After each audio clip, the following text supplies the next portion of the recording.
Välkomna till kanalen. Jag heter Max Willman, tidigare stridspilot på JAS 39 Gripen. Och idag har jag fått ett tips av en av er faktiskt. Så vill ni att jag reagerar på något särskilt så kommentera här nere vad ni vill. Och det handlar om pilotkris. Men inte i Sverige den här gången utan i Ryssland. Häng med, nu kör vi. Och det kommer vara ett klipp här som vi tittar på och jag kommer kommentera efterhand som vanligt. On March 14th, two Russian Su-27s were attempting to harass an unmanned American MQ-9 Reaper drone over the Black Sea, when one of them, seemingly accidentally, crashed right into the drone's rear propeller. And practically before the Reaper even hit the water, the internet was already choosing sides, with Ja, den här incidenten har vi ju en video tidigare som ni kan titta på om, som jag har kommenterat på. some contending this shows just how incompetent Russian pilots are, and others all but certain that the Russian pilot crashed into the drone on purpose. So I set out to find out just how well-trained Russian fighter pilots really are. And what I learned surprised me. So let's talk about how Russian combat aviators really compare to their Western counterparts. I'm Alex Hollings, and this is Air Power.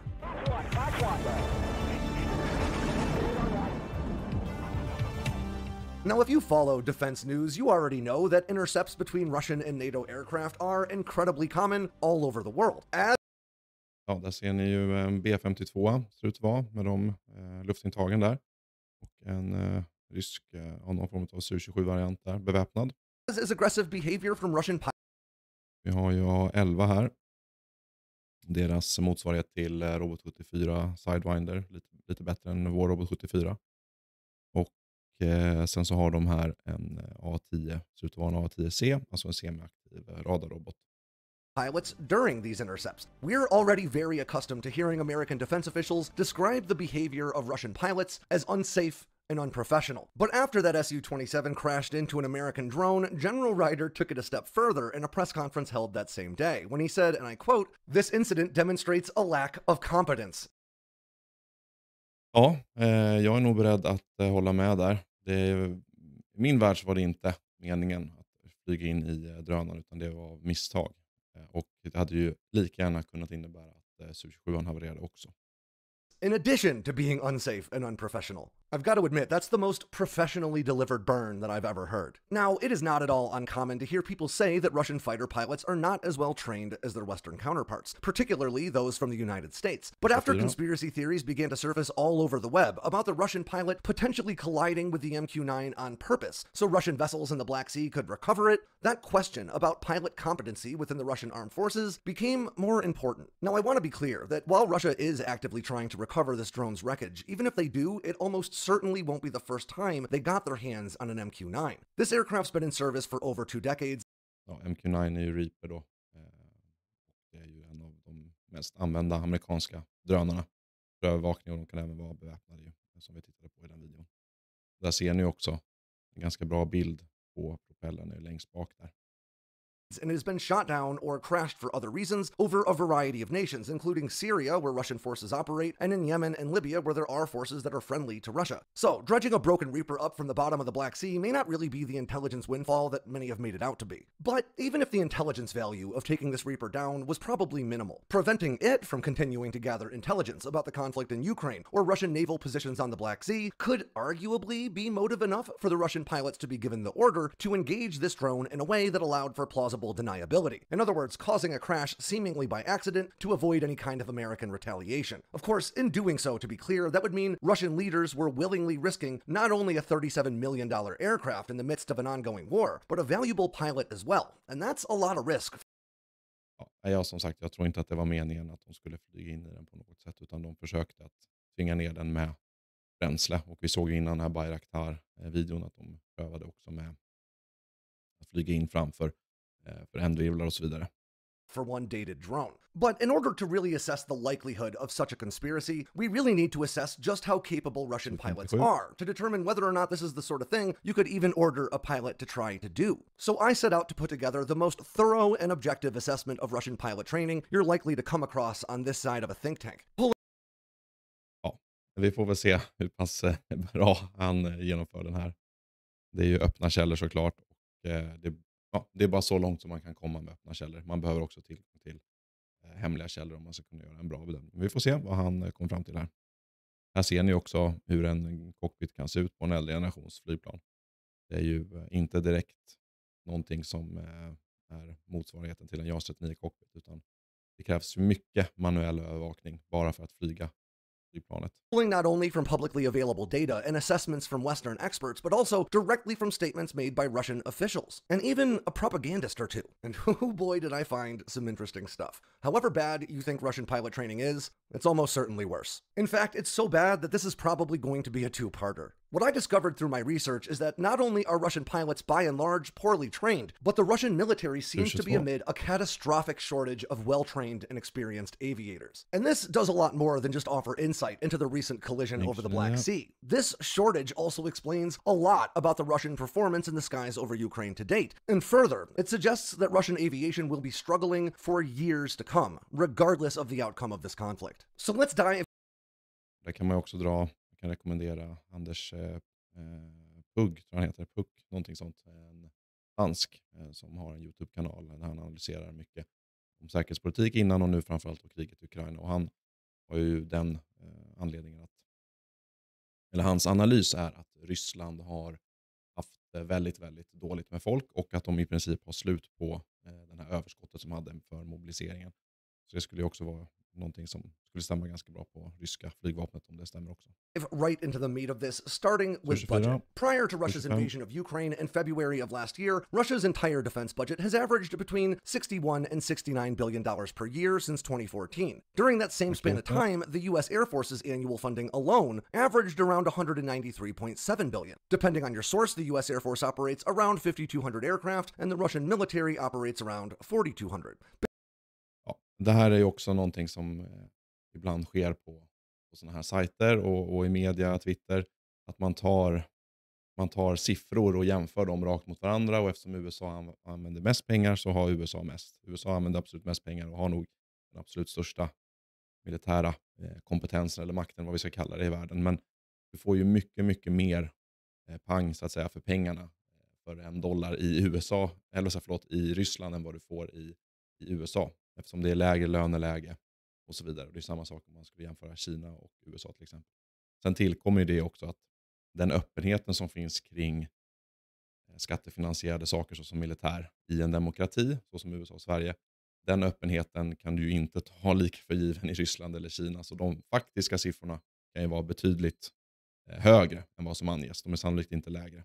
Based on these available figures, and in very simplified terms, the budget for America's Air Force by itself averages around double that of Russia's entire military on an annual basis. But som sagt, det kan man inte bara dra några jätteslutsatser från. That's actually more simplified than is appropriate, because it doesn't take things like purchasing power parity or PPP into account. Now, I offer a bit more depth on a lot of this stuff in my full write-up on Sandbox News about this topic, but suffice to say that PPP is all about evening the economic playing field between different economies for comparison. Weaker economies like Russia's may have less money to pour into defense, but goods and services also cost less within those weaker economies. As one very simplified example, the US government may pay a skilled carpenter, let's say $60 to build a table, based on the standard pay for carpenters in the US and the cost of goods at American stores. The Russian government, however, might pay a similarly capable carpenter a lot less to build the same table, based on a lower pay scale and the lower cost of goods at Russian stores. So let's say $30 instead. When you consider that difference and then scale it across the entirety of a nation's economy, and then juxtapose it against another nation, you get what's called a purchasing power parity conversion index. In 2021... Okej, så att han kommer alltså jämföra då. Som sagt, det går inte att göra det rakt av, utan det finns ju hemliga poster som vi inte ser alls och så vidare. That conversion factor for Russia was a 27.3, basically meaning that Russia can accomplish the same by spending $1 American as the US can by spending $27.30. This is one of many important bits of context that tends to go undiscussed when people ask why the US spends so much on defense as compared to global peers. So with PPP considered, Russia's defense budget of around $65 billion a year 95 Bear. Där ser ni hur massiv den är. inflates to a much more respectable $193 billion or so in equivalent US spending dollars. And that's just about on par with what the US invests into the Air Force. But according to a 2019 Rand Corporation analysis of Russia's military called Trends in Russia's Armed Forces, an overview of budget and capabilities, Russia only allocates about 10.9% of that defense budget to its air forces. And Ja, det är en ganska viktig sak. 10,9% i Sverige, så är den siffran betydligt högre. Jag har inte dem rakt i huvudet. I USA sannolikt också. Och det är ju hur rysk doktrin ser ut. I Ryssland så är ju flygvapnet framför allt ett luftförsvar och ett understöd, alltså ett direkt understöd till markoperationer. Det är inte ett separat strategiskt flygvapen så som till exempel i USA. Utan deras doktrin är betydligt mer att flygvapnet är till för att understödja armén. Och det är ju samma sak för flottan också. And that checks out based on what we know about Russian combat doctrine and how they don't see aircraft as a power unto themselves, but really as a sort of då kommer jag in long-range på det. artillery for ground support. So that means that while Russia really invests only about $6.7 billion a year into its air power apparatus, when adjusted for PPP, that's the equivalent of around Su-34, där ser ni ju, de sitter ju sida sida där. Det alltså ser ut som en Su-27 fast betydligt bredare och är gjord för attackrollen framförallt. Även om den har en bra radar och en bra förmåga även mot luftmål. 21 billion per year in US spending, which if you wanted to spread out across Russia's 4,200 aircraft equates to around $5 million per aircraft per year, while America averages around 37.1 million per aircraft per year. Now there's lots of variables at play there, and of course in reality not all of these funds in either nation go directly to aircraft operations, but this comparison still does give us an important sense of scale. And that allows us to move into the next important question here, which is how does this difference in budget manifest in actual training? Russian fixed-wing pilots usually train at the Krasnodar Higher Military Aviation School for Pilots, where in 2021 it was reported that pilots graduate and move on to their respective units after an average of around 104 hours of beginner flight training and then an additional 60 or so hours of advanced flight training. Now, this is admittedly a significant increase since the early to mid-2000s, which also happens to coincide with a significant increase in Russian defense spending at around that same time. But this average combined total of 200 or so hours in the cockpit before heading to a combat-ready unit is not a very good look compared to American standards. Och det är också svårt jag är faktiskt inte helt insatt i det här, men du kan inte heller alltid jämföra där, utan det kan vara så att ryssarna till exempel använder mycket tid på den division du kommer ut, alltså den division du ska flyga på och kriga med. Det kan vara att du kommer ut som en ganska grön pilot och 200 timmar är ju inte särskilt mycket. Men att du kommer ut där och att du genomför din taktiska utbildning och på det flygplanet på den divisionen. Bara för att du kommer till en division betyder det inte att du är combat ready, utan det kan du ju bygga upp då under olika lång tid. Och det är ju samma sak i Sverige när du är klar med, du har varit på GFU, alltså grundläggande flygutbildning, GTU, grundläggande taktisk utbildning, SK60 har det varit fram tills nu, de 2 åren. Och sen så flyger du in dig på JAS 39, TIS då, typ flygningsskede. Så bara för att du är influgen på JAS 39 betyder inte det att du är utcheckad och klar att kriga med en JAS 39. Fighter pilots in the U.S. Air Force start out by attending initial flight screening in Pueblo, Colorado, where they'll accumulate around 25 hours in a prop-driven aircraft like a Diamond DA-20. Then they'll go on to specialized undergraduate pilot training, or SUPT, where they'll couple more classroom instruction with around 90 more flight hours behind the stick of another prop-driven aircraft, usually a Beechcraft T-6 Texan II. Only after completing Phase 2 of SUPT, after already accumulating 115 or so flight hours, are Air Force pilots assigned the type of aircraft they'll be flying in service. During Phase 3, fighter and bomber pilots, which are usually made up of the top students from each class, go on to accumulate another 100 plus hours in jet-powered aircraft like the T-38 Talon. Upon completion of SUPT, Air Force fighter pilots will have already accumulated an average of some 215 to 250 hours of flying time, all before even climbing into the cockpit of their assigned combat aircraft. In fact, it's at this point, after 250 or so hours, that pilots move on to the Introduction to Fighter Fundamentals course, where they'll rack up another 20 or so hours before advancing yet again to their respective training unit to train extensively in their assigned aircraft for another 6 months to a year before getting a squadron assignment. As a result, Air Force fighter pilots reach their first unit with around twice the cockpit experience of their Russian counterparts on average.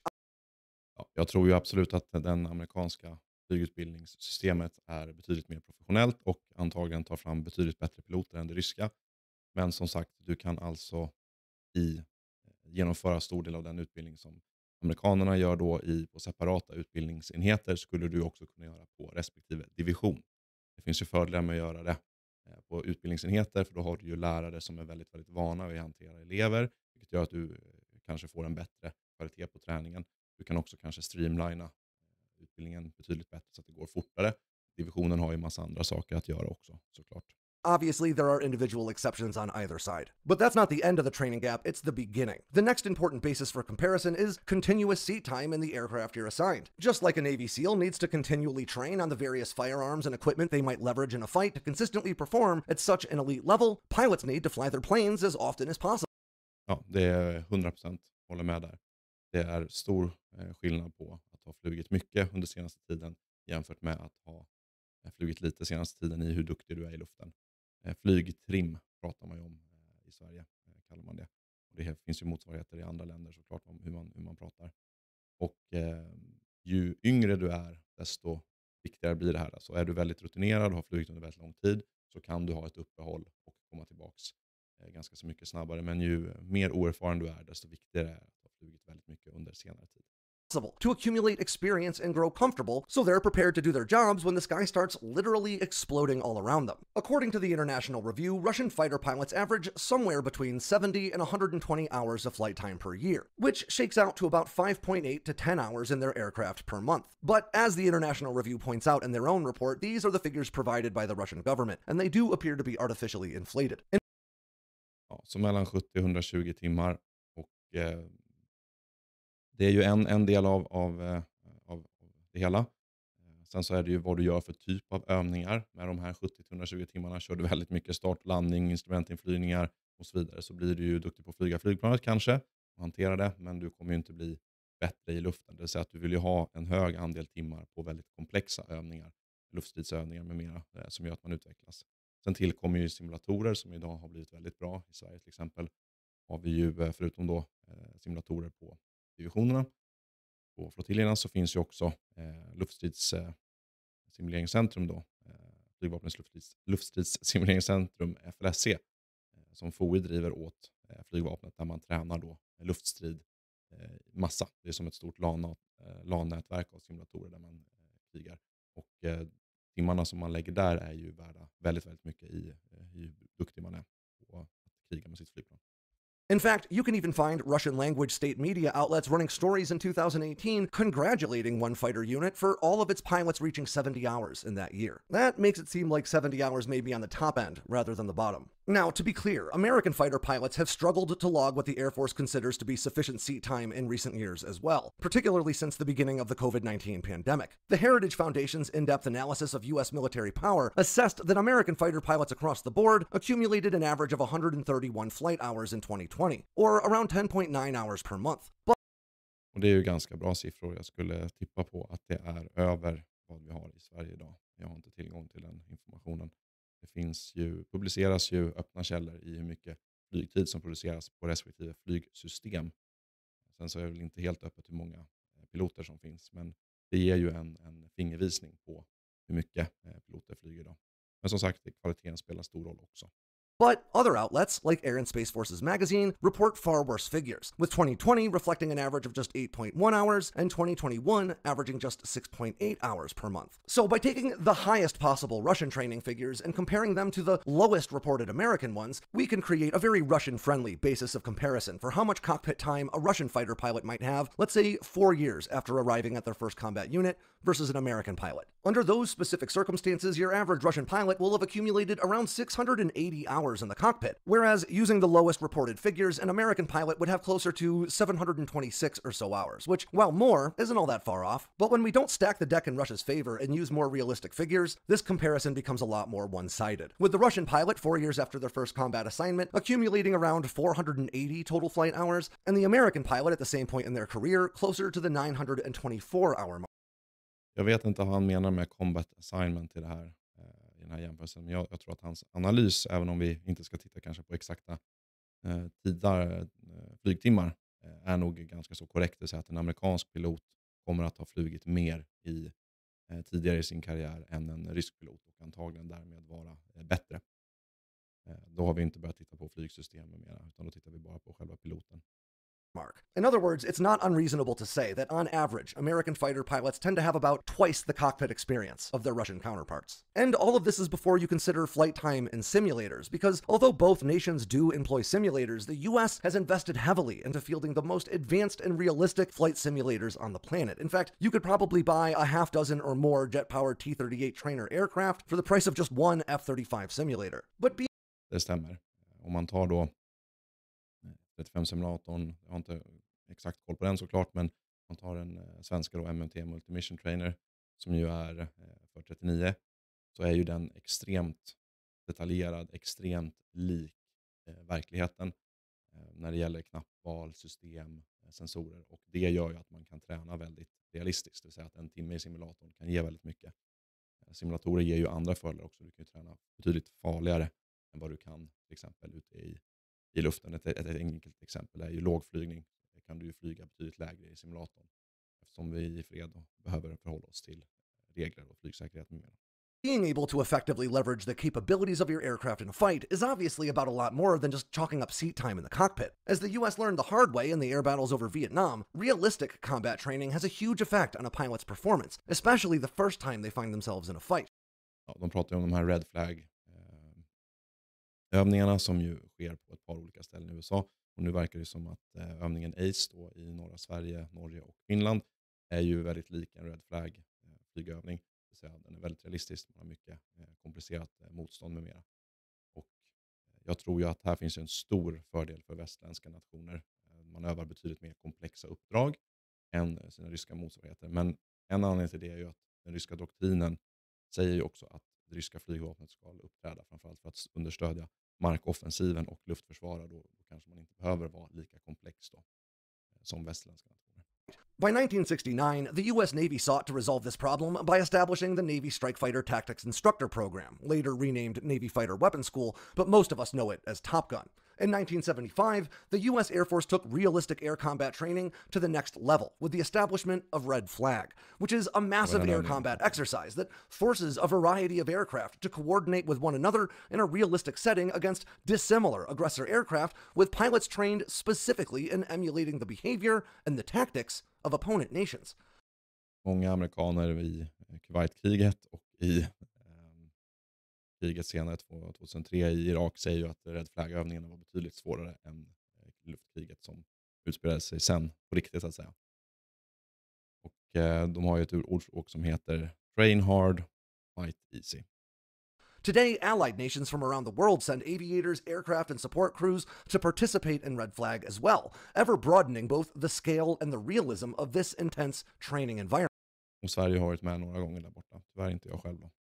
According to the U.S. Air Force, it's not uncommon for there to be more than 29 different types of American aircraft alone participating in any given Red Flag exercise, alongside foreign aircraft and a laundry list of ground-based defense systems and more. Both Top Gun and Red Flag have helped to reshape the way America leverages its air power, turning the largest air force in the world into arguably the most well-trained and capable to boot. But doing so isn't cheap. According to some reports, each of the 3 Red Flag exercises held every year costs Uncle Sam between $20 and $60 million in ordnance, operating, and personnel costs. And this is one of those places where the funding disparity between Russian and American air forces becomes perhaps most evident. As Guy Plopsky, a defense analyst who specializes in Russian military affairs, explained in a piece for HushKit back in 2021, Russian fighter pilots do train in a variety of simulated combat scenarios, but rarely in coordination with other military assets, and almost never in a truly combined arms large-scale exercise. I'll quote him here. Larger Russian Aerospace Forces exercises can include 2 or more different types of aircraft, including supporting platforms such as airborne early warning and control aircraft and tankers, giving crews the opportunity to practice aerial refueling and train with or against other platforms.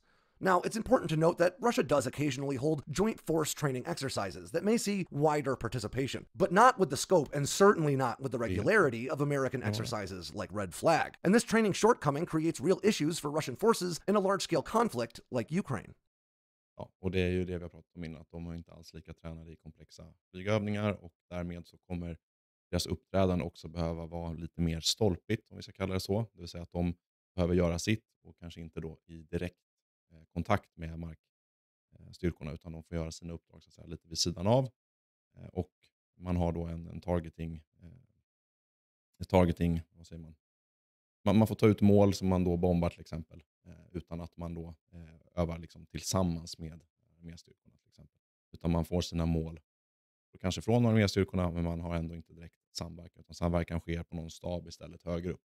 Which brings us to how this training disparity manifests in actual combat operations, which seems like a good place to leave off for now. Next week, we'll dive deep into the performance of Russian aircraft and air defenses throughout the past year of fighting in Ukraine, and we'll draw direct comparisons to the Gulf War air campaign of 1991. So if you understandably felt as though this overview of training budgets, policies, and methodologies was a little dry, next week will be all about combat, and that might be a bit more interesting for you. Ja, jag stannar där på den videon. Jag tycker det är en intressant analys som han gör här. Och jag tror att han har nog ganska rätt med de analyser han drar. Det var ju lite samma sak som jag var inne på. Och kvaliteten på en västerländsk pilot kommer generellt vara betydligt högre än en rysk pilot av de här anledningarna. Men han har inte ens kommit in på då andra viktiga aspekter såsom vilken typ av flygsystem man har. Där väst har ju generellt sett en betydligt mer modern flygplansflotta än den ryska motsvarigheten. Vilket ju gör skillnaden ännu större. Om man tar flygtimmar som man lägger på eller flygplan så behöver man lägga mer tid och mer kraft bara på att flyga, då, alltså att framföra flygplanen. Medan när man har ett väldigt modernt flygsystem så som JAS 39 Gripen kan man använda sin tid framförallt till att operera flygplanet, alltså använda flygplanet för att leverera död och förintelse. Men det här var en lång video, vi stannar där som vanligt. Om ni vill ha mer så prenumerera på kanalen. Gör mig en solid tjänst och gilla videon. Kommentera som sagt här nere vad ni vill att jag ska titta på härnäst. Och ni får gärna köpa en kaffe till mig med Swish eller något annat också. Länk här nere. Och till nästa gång så fly safe och